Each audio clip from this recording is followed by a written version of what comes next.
Nag-consult na ako sa abogado. Nasa iyo daw ang majority ng shares ng supermarket at yun ang gusto kong ibigay mo sa akin.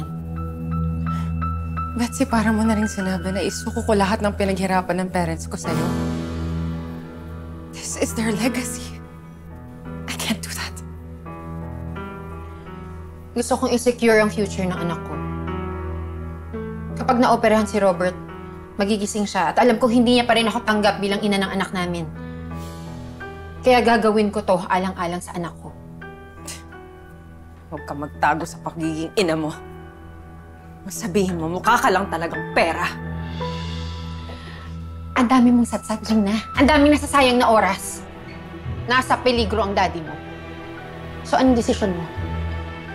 Ibibigay mo ba ang shares mo sa supermarket? O mananatiling lantang gulay si Robert sa ospital?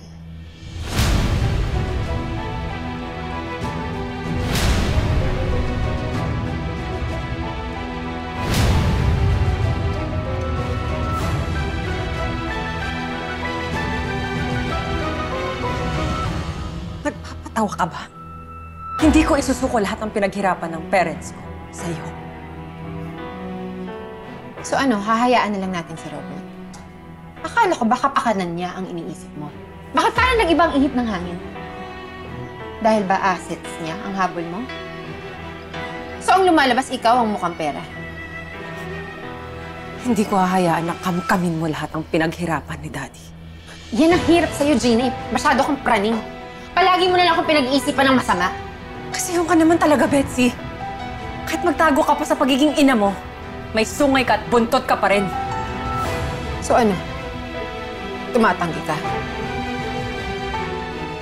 Hahayaan na lang natin ang daddy mo? Okay. It's your choice. Ako naman nagmamalasakit lang ako bilang isang asawa. Dalhin mo sana sa konsensya mo ang nangyari sa daddy mo. At huwag ka sanang patahimikin. Dahil wala kang ginawa para sa kanya. Wala kang kwentang anak.